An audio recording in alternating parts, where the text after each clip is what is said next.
Okay. Morning. Hey, good morning, Elizabeth. How are you? Good.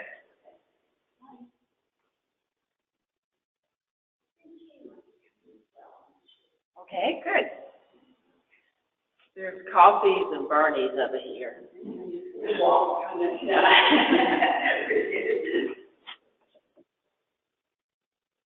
Okay, what is Kay out there, or is we were walking. Okay, well, I think we'll just go ahead and start. Okay. I wanted to introduce. I'm Ann Roselle. I think we met. You guys know me. Carrie, and Karen. Karen is our architectural review, and Carrie is the executive director of the association. So, a little bit about the BHA. About 35 years ago, a group of property owners, there were only about 100 property owners at the time on the island, and some of them got together and said, you know, we've got something really special and really unique here, and we need to protect it. We need to figure out a way that we can preserve what we have as you know, as the island grows, as more people come, we want to be sure that it doesn't change, that we will protect. So they formed the Bulkhead Association. Sorry to interrupt. You need to make sure that you're projecting this way so that they can hear you. Right. So I'll go. The blue light has to be on. Right. I thought this blue light was on. All right, I'll come over here. So anyway.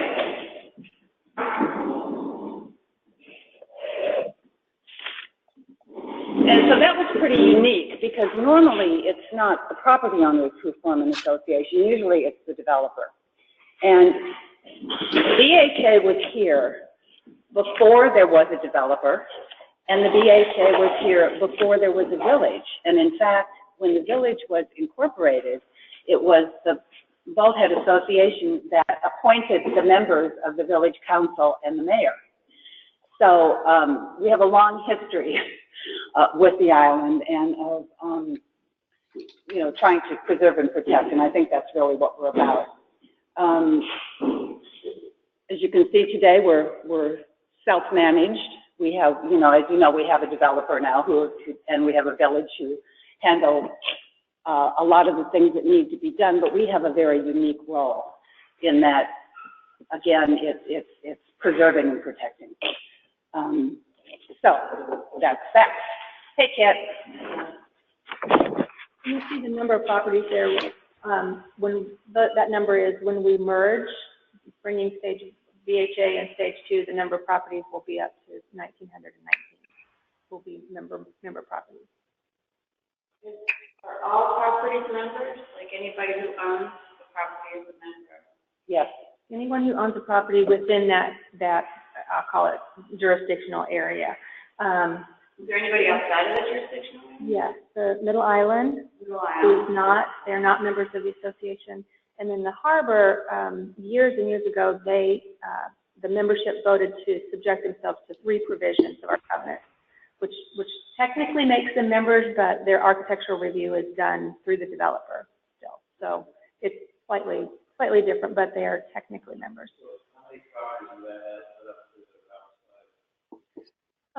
That 1919 will include the harbor because, again, they are dues-paying members.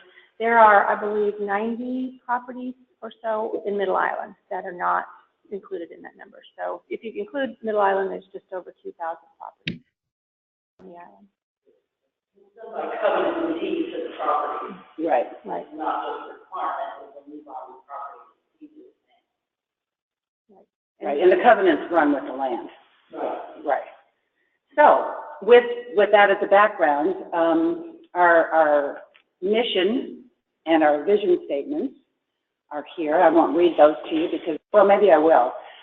The vision statement, which kind of is the broader of the two, is a community working together to cultivate a unique quality of life and preserve the ageless appeal of Bulkhead Island for generations to come. And the mission statement then is to provide ethical, transparent leadership on behalf of our members through community advocacy, communications with and for our members, and activities that sustain the values and attributes that make the island unique. So again, you know, it's all about preserving, protecting as we move forward and as the island grows, and it's particularly important, I think, to keep this in mind as we're becoming a new organization now, adding the stage 2 properties. And we have to stop saying stage 2. I don't know what we're doing. We're just going to be one association. And so that's why it's important to keep this in mind. Okay, so we have a board of directors. There are 6 of us. Some of us are full-time residents. Some of us are second homeowners.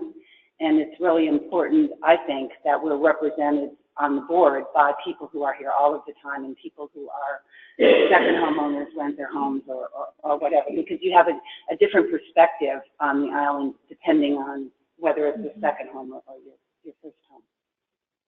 Okay? The board of directors serves 3-year terms. These are the people who make things work. The board makes policy decisions, but these people are the ones who really make things work. Carrie is the executive director. Karen and Julie, who are the architectural review, in charge of that process. Those are our 3 full-time staffers. The other 4 are part-time staffers. Diane and Carol share a position. Our communications person we're hiring, replacing for that position right now. That's the person who does our website and all our communications. And then the customer relations associate is a new position. And Carrie's going to tell you because that's kind of interesting. That position has been added to the staff to manage a new role that Bald Head Association has not previously had. So with the merger bringing in stage 2, we will be moving a little bit into the property management, if you will. In particular, there are 3 service areas that we've labeled them service areas out in stage 2, and that's Keeper's Landing, Sumner's Crescent, and Surfman's Walk. And those, they function differently because they, although they can have a sub-association, they do not have one at this point. So the covenants that are coming up under Bald Head Association and this new merged organization require that those areas be maintained and managed by the association. So that position will help. It'll be funded primarily by those neighborhoods. But that person will be working with CAMS, which has been working with stage 2 for quite some time, managing landscaping and right-of-ways, making sure the trees and all of that are appropriately trimmed, and the finances of all those supplemental dues. So that person, when she's hired, or he would come on to really work with CAMS to manage. But then also there's another piece that is within stage 2. There are 37 sets of covenants, which is far different than Bald Head Association is today, where we have 1 set of covenants, 1 set of design guidelines. So that person, in addition to working with CAMS in those 3 service areas, will be working probably most closely with Julie on covenant compliance and working through any issues that happen in any of the other areas that would be formally within stage 2.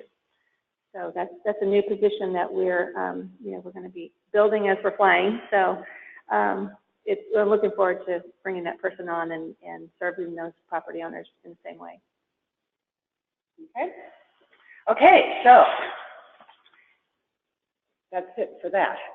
So our first priority, we have 5 charges that are part of our covenants. The first one is architectural review. And the architectural review is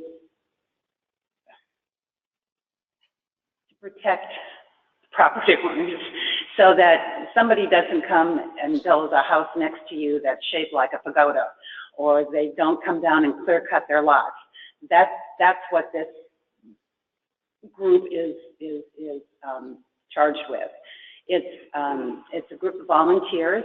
They meet once a month, and we're kind of now adding these new properties. We're kind of working our way through how this process is going to work. And Karen is in charge of that. Mm-hmm. So, Well, I'm grateful y'all here. And just to begin with, one of the things we want to stress is that we work for you. So we're always, even though oftentimes you may submit something and it may get kicked back for any number of reasons, it's really because we're trying to do the best we can for you. And the committees are very committed into doing that. So, you know, it's not the world according to them, it's utilizing the guidelines to the best of their ability. So, and we have some awesome people on those committees. One of the things that, since I've been here almost 4 years, and since I've been here, historically we do updates to the guidelines every January. They're reviewed in the board and they're voted on by the membership every January. So the changes, since I've been here, we have tried to lockstep the changes so that the stage 1 updates to the guidelines were mirrored by the stage 2 guidelines, so that knowing that inevitably that these organizations were most likely going to merge, that would make that process a whole lot easier and more coherent. And so in a lot of ways, the updated, or what we're calling unified guidelines, in a lot of ways, there are no changes because of that over this process of several years. There's some, it used to be bullet points and now it's in paragraph or something like that, but content-wise, there's a lot of instances, like take lighting guidelines right now. They're the exact same in stage 1 section. And landscape guidelines for all intents and purposes same in stage 1 section. So a lot of the big items are the same. What we do have that's different, and most of you are aware, is that in stage 2, like it was inferred before, we have many guidelines and many individual sets of covenants, whereas in stage 1 we really had the same for everybody. There are some, like when you look at Indian Blanket and Long Bean and those properties, they have deeded building pads because when they were recorded that way for view, because they're up on the hill, essentially, the dune. And so they had specific things to them, but typically in stage 1, all rules apply to all properties. yeah, Go ahead. and I was just going to say that the main thing to keep in mind is that any change you make to the exterior of your house, any change you make to the exterior of your yard, that needs to come and get approval. Right. Landscaping changes, change the color of your door, you need to get approval. Yeah. The way the covenants, I believe, read is any exterior change. So, and if you have any questions about anything, like I said, we work for you. Call us. Don't use us as a resource, even if you think you don't need to. You think, well, gosh, this is silly, but let me just call Karen. And we're here 5 days a week to answer those questions. So, and glad to do it, and glad to come out if there's something that you would like us to see that you are asking about. Now, the thing to keep in mind, I'm a coordinator, so I don't speak for the committees, but I certainly can help you work to that end and get the answers that you're seeking. But anyway, that's sort of where we are.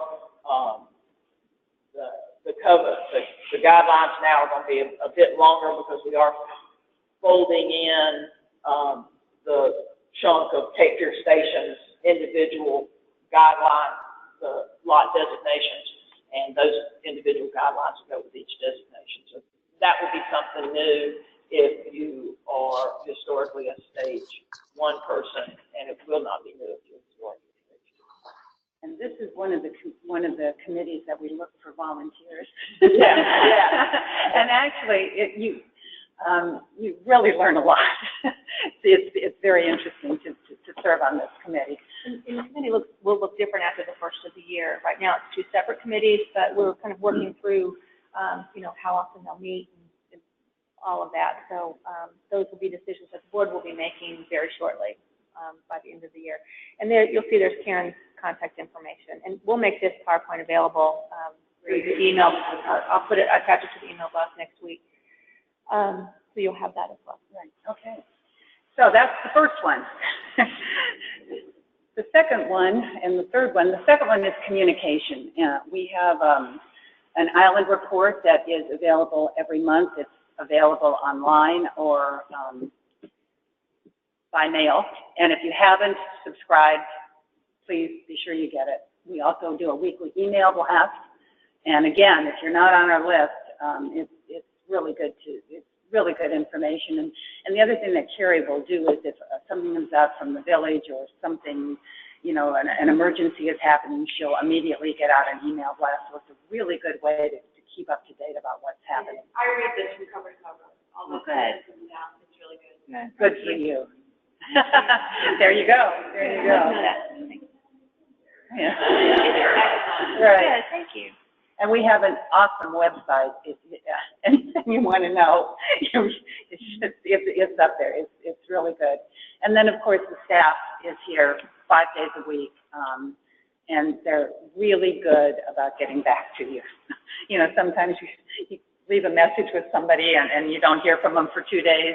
Our staff is awesome about that.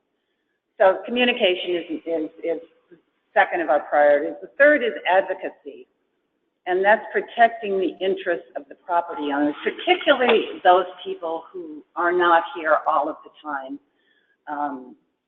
And I think sometimes there's a disconnect if you're a second homeowner, you're busy with your life in Baltimore or Chapel Hill or wherever it is, and so the job of the association is to keep you informed about things that are happening here that may have an adverse effect on your property, or maybe it's something you need to know about because it will be beneficial to you.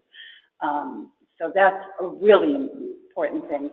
And Carrie does a really nice job of keeping up to date on offshore drilling and wind farms and all kinds of stuff that could potentially affect us. And of course, what's coming up now is the new transportation, and there will be things happening there that we need to be up on. And as a council person, but former president of the association, I would try to resolve that at council to ensure it's not just that Carrie informs the property owners, it's also a two-way street. Is finding out from the association what the property owners' opinions are on topics that come before council, so that you are fully represented in that way. If you don't have a vote, there's only 100, I think there's 240 people who are registered to vote in London County, and voted by members of council. So that leaves 2,000 who are concerned and who don't have a say. So the association is that voice. And yet pay taxes. And yet pay taxes. Right. Right. And That's right. right. Same with that representation where the association plays Yeah. a huge role. Okay. Then there's member recreation and beautification. Is this where we say that we are the largest property owner on the island, or does that come up? That comes up next. There are all kinds of things that are sponsored by the association, from regular recreation classes to special things. They've started a monthly potluck dinner, which is becoming very, very popular. We sponsor a vet clinic a couple times a year. Litter sweeps, both beach sweeps and street sweeps a couple of times a year. Anything else we want to say about that? Okay. The only thing I would say is, again, Ann mentioned the need for volunteers. Really, all of those activities are coordinated through volunteers. We have one of the committees really coordinates all of those things. We, as a staff, kind of help support it and advertise it, but they really, the fashion show is coming up next weekend. it's really been volunteer driven. So that's, if you have time to volunteer, that would be great. Just throw that in. Always looking for volunteers or whatever. Okay, now here's where we say that we're one of the largest property owners on the island. All of that, if you look at clear over on the left, all of that yellow is owned, it's common area owned by the association. And we have a committee, the Natural Resources and Beautification Committee, which kind of oversees that. Our philosophy has been that we leave it in as natural a state as possible. We do very little with that. We just leave it. But it buffers your home, and it buffers the golf course. It buffers the shoreline. And so that's what's in the association. Now, the ones to the 4 slides on the other side are what is now stage 2. And Carrie, maybe you want to mention something about those. Sure. Those, you see the Keeper's Landing, those are Keeper's Landing, Sumner's Crescent, and then Surfman's Walk there on the right. Those are the areas that I mentioned earlier that don't have a sub-association. So the association will own that land and manage it on their behalf. If you'll see in the red, those are areas that's part of the master walkway. So years and years ago, I guess there was a vision to have a walkway from the harbor all the way down to stage 2. Some parts have come into play, some have not. But the red there that's indicated, both on the Keeper's Landing and the Sumner's Crescent in particular, those will be master walkways that every BHA member will be entitled to walk. So the Keeper's Landing one is lovely. It's a lovely view, as well as the one there in Sumner's Crescent. So any of that will be available to BHA property. If you're looking for a new place to walk, that might be fun. Doesn't it say residents only out there right now? The Keeper's Landing. The pier and dock are residents only. But that's not Right, but the walkway itself, there's a loop there. There's a wooded mulched path that goes around that is, yeah, but the pier itself, they pay for that, and so that's an amenity for themselves. Any questions? Other questions about that? Okay. Other things that we do. Yesterday, and then a week or so ago, we allowed the Spectrum people to come and sign people up for the new services. Key holding service, which is, how many keys do we have? Well, now we have 350 keys. Keys to 350 homes. So if people aren't here all the time, you have a list of service providers that are entitled to get the keys, and they're in and out all the time. Right. Right. It's pre-approved, and there are forms on the table back there if you're interested. It is a process there. There's a log, and yes, we pre-authorize it, and then we give it out. Okay, so there's, you want to say anything about the garden or the boat parking? Sure, and the association is rented. It's used, I would say almost, particularly during the summer, almost every day of the week is busy here. This is kind of the community hub. But you can rent it for receptions, family reunions, private parties, that sorts of things. As a member of the association, you get an extremely discounted rate. For example, for the half a day, for a member, it's $400.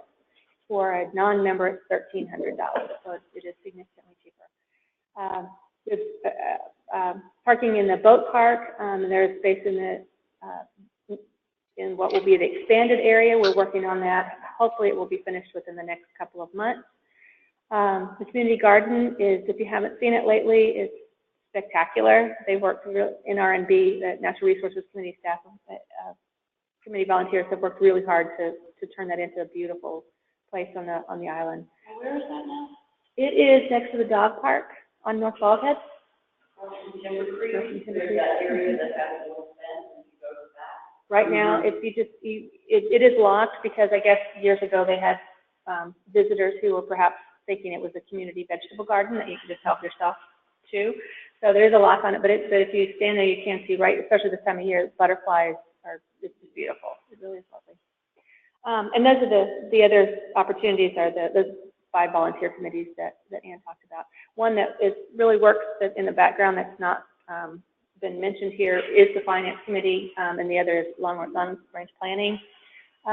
They do work behind the scenes, and they're not out planning activities, and they're not necessarily picking up litter, and they're not looking at architectural review, but they do all work behind the scenes really hard. Okay. So that's what we do. What can you do? Well, the big thing is to be informed and to, keep up to date. And I'm delighted that, you've got the island report and that you read the email blast. That's great. We occasionally send out little surveys, and if people will participate in those surveys, they're usually short, but we use those to, communicate to council or whatever, what our members think about one thing or another. So that's really important. Get involved, volunteer, I keep saying. Attend the annual meeting, which is happening in January. This is going to be a transition year for us because we're adding a whole new group of homes, and we're kind of feeling our way. We think we've got it figured out. We've been spending the last year trying to figure out how this is going to work, and I think we've got a good plan. There will probably be bumps. There will probably be things that people don't like or are annoyed about, and the most important thing is come to us and tell us if there's a problem so we can work on it. Don't, mutter among yourselves. Right. That's the worst thing. If you see a problem, we'll if we know about it, we'll see what we can do about it. So I think that's my pitch. Any questions? Can you talk briefly about finances? In particular, just the new structure, the non-undeveloped versus developed, and the status of mortgages and things like that, certain review. Sure. Well, the due structure is going to be that everybody will pay the same basic dues. Anybody in stage 1 or stage 2, wherever you are, you pay the same basic dues. Now, if you are in one of those little communities like Keeper's Landing or whatever, it'll be the same as if you were in Timber Creek or the villas. Those people pay association dues that everybody pays, but then in addition they have some extra dues that they pay to their sub-association because they have swimming pools or landscaping or things that are unique to that neighborhood. So the same thing will happen in some of these neighborhoods in what is now stage 2, Keeper's Landing, Summers Crescent, Surfman's Walk. In addition to their basic dues, which everybody pays, they'll be paying dues for the maintenance and management of their particular neighborhood. Was that the... Yeah, but also the undeveloped property, the ratio that if you have an improved property, you pay 3 times what an unimproved property pays. So often the dues for the improved properties will seem like they're a little weird, but that's so that we can keep that 1:3 ratio, versus 150 improved to 245. So it's never just always, a simple number of 300 or 300 would work, but 325, 350. But also that the association center is debt-free. Right, it's paid off. In fact, the building is owned free and clear. All the everything else that we own is free and clear. The only debt that we have is the last remaining payment on the Battery 4 purchase next door, and it's roughly about $200,000 is all that the association owns. And we are working with the developer and with others on the island to try to figure out a way to alleviate that last payment. So we have not quite there yet, but we're working on it. And that's not due until 2019. So we have a little bit of time to work through that. Your annual budget is about how much operating budget? The prior to merger, it was right at 800. And that was with the purchase next door, as well as the special assessment for last year. We are working on the budget for next year, so I can't answer what the merged organization is going to look like yet. We're working on that right now. because we're bringing in assets and operating costs that we've never managed before.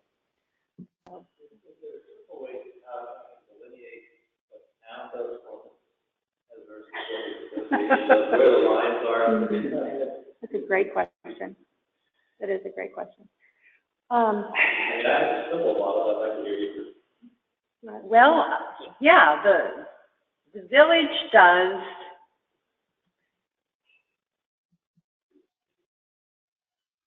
the fire protection. Yeah, well, I was trying to think of a simple way to say Well, it. I guess it is, infrastructure and public safety. So all the public safety, fire, police, the village does beach promotion and maintenance. The village does all the roads. The village owns the public utilities, the water and the sewer. So those are the primary things that the village does. Probably a third of the budget goes to public safety, and that's mostly staff. And I can assure you from having looked at the budget, they are not exceptionally well paid. I think if you look at it, if it's not being Bald Head, but if it were Raleigh, for example, you know, what you would expect your municipality to do there would be the infrastructure, utilities, trash pickup, public safety, you know, all of that. I think for me at least that sort of is a good way to look at the other things, you know, the communication pieces and the other things that Ann talked about. Those are things that are not necessarily part of a municipality, but are things that the association does. Now, that said, we work very closely together with the village. I think probably years and years ago that was not necessarily the case, but we try to work very closely. So, as an example, is the ordinance and the covenants. You know, we try to make sure that they are mirroring each other, so that we're not putting property owners in a position where they can't be compliant in one or the other. So we do try to work real closely alongside with them. Things like that. Two examples would be lighting and signs. Well, let me go back and do just a little history lesson. Back in the 80s, when the village of Bald Head Island really started in its current form, the association was governed by state charter.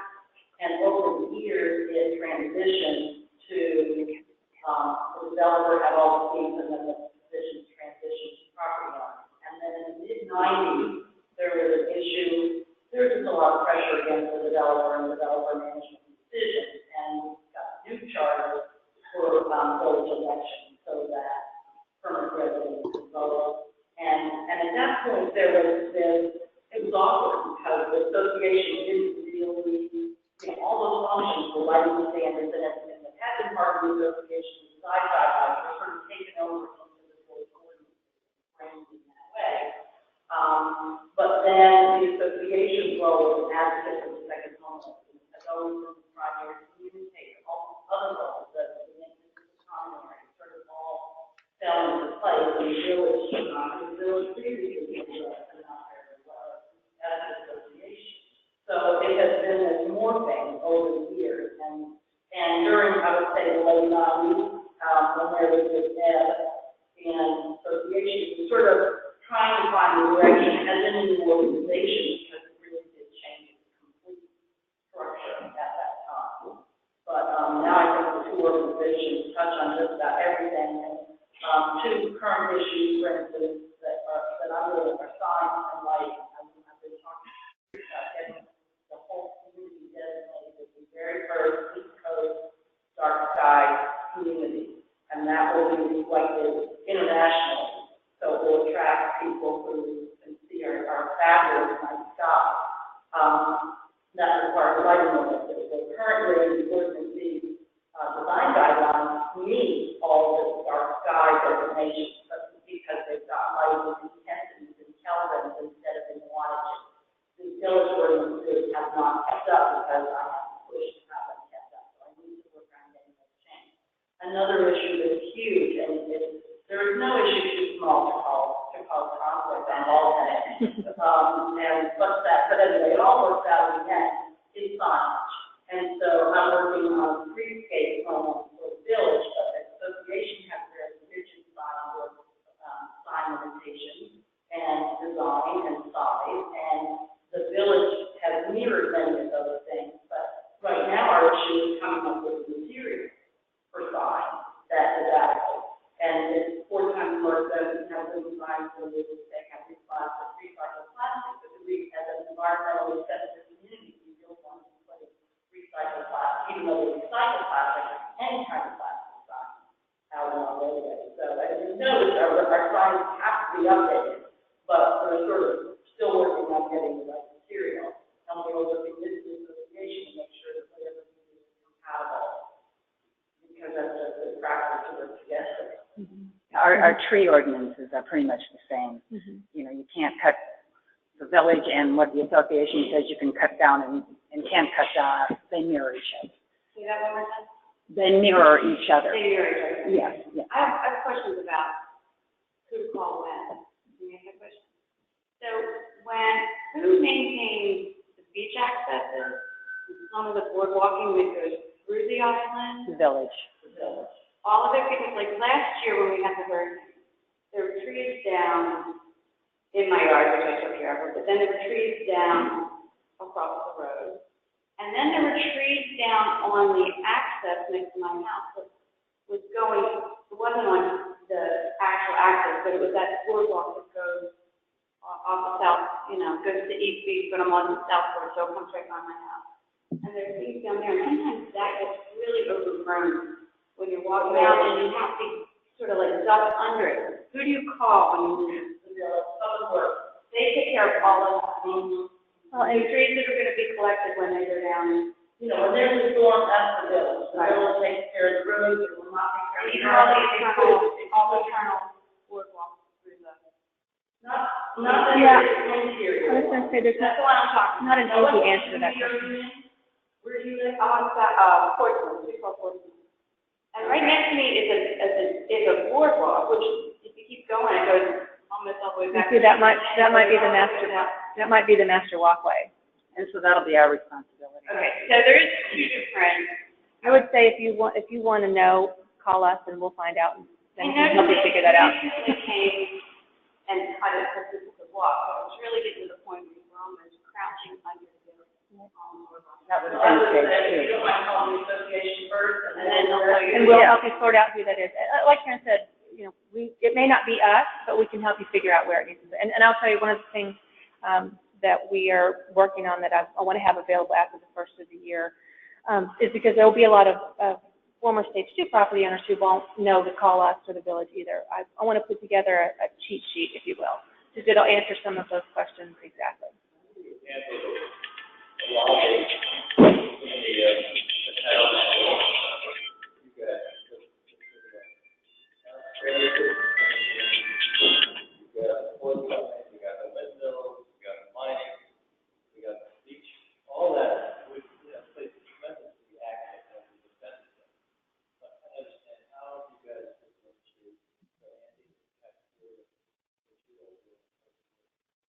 very glad to have Carrie Moffett as the executive director of the association, because she knows how to access all of the official governmental stuff, and she is on the wire with knowing what's coming up, and she communicates with me anyway, and we have gone to Washington together. And with Karen, because Karen is also in Southport, we went together to argue the bill gas and seismic, to the White House, to the Department of Interior, to all of the legislators.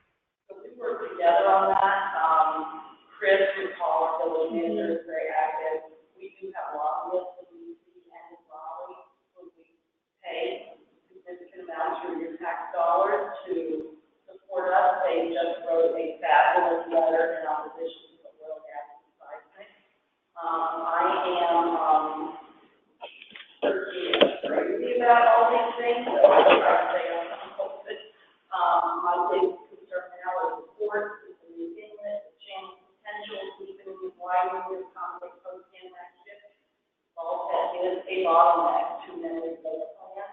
And I keep saying it'll be over my dead body. My body will be on those rocks out there when they bring the equipment, if they bring the equipment. So we work together, we do the government, and that's one of the lovely things right now about the state of relations between the village and the association. Yes, there have been times when we have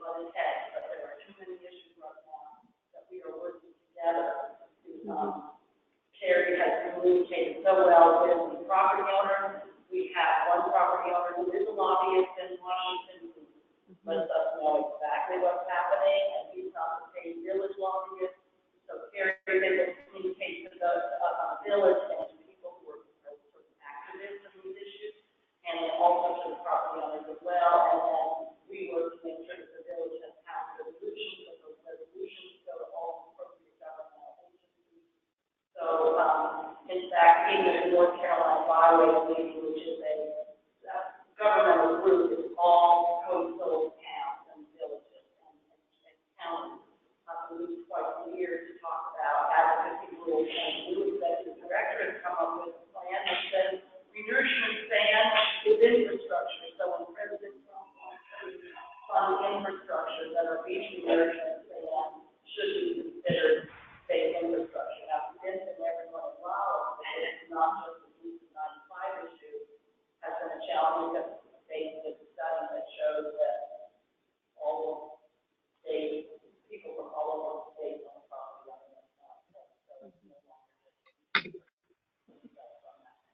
So we're going to we're just going to end our formal session, if this was formal. And feel free to chat among yourselves. Thank you for coming. Oh. Good, thank you. Okay. Thanks for coming. No, it's fine. Yeah, we're really glad you came. Thank you for coming. And like I said, you don't have to leave. There's coffee and goodies over there. So. John, every night. Nice to meet you.